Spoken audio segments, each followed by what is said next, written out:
Okay, hey, welcome back. Good news today. Actually, I've got a lot of good news today. I've got a lot of awesome things happening here.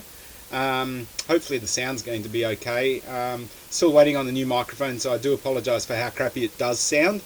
On a brighter note, I've decided now what I'm going to call my channel. I'm not sure if I'm going to tell you right now, so I'm going to have to think about that. I could do the classic, hey, wait to the end and find out what it is, but I'm not going to do that. In fact, I'll probably do it in another video. And then again, probably if you're seeing this in a few months' time, you'll already know what it is. So, anyway, down to the good news. I printed, I started printing these things for the latest project. So now I have done a few parts of this now. I've made the base mount assembly for the motor and the linear rail assembly here. So that's all good to go. I'll make some little clips to go on here, and the motor's just got some holes and I'll put some zip ties across it. And also last time, you'll remember, I tried 3D printing a hub for the motor, and hey, it worked, but it wasn't as balanced as I liked. It caused the blade to oscillate a little bit like that, which would have caused variation in the final trim on the key. So if you've seen the first one, you'll remember that's the blade there. It matches the profile on the way keys are cut. So I've actually spent a bit of time on the lathe, and I have turned up this hub. Haven't tried it yet. I know that it's a not quite an interference fit for this, but it does fit nicely. So there we go. I'm going to 3D print a spacer and a washer on there. It's got a little M6 thread in the end to hold it all on. It's not a press fit. I was considering freeze fitting it in there with liquid nitrogen, but I just don't have the time to faff around with these things. I'll just 3D print a little bit in a little while. Got the hole in there for the motor. I'm not sure if this is the right size yet, so looks like it is.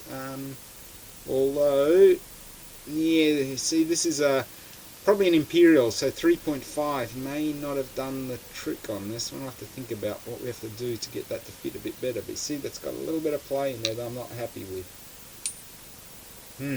Okay, I'm going to have to work on that. I hope I don't have to pin that, but I reckon I'm probably going to have to put a grub screw in the side of this anyway.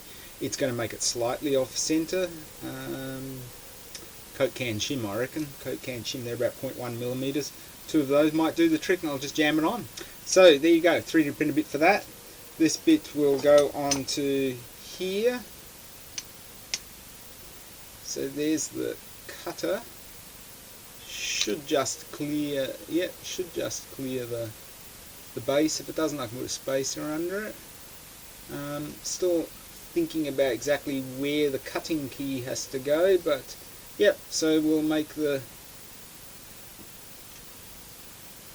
clamp so that the cutting key goes here, and the original goes on this side over here with the scribe that goes on it, and that'll just slide backwards and forwards and let me cut the key. So a couple more bits to cat up and put it together. So stay tuned. I'll shim that up.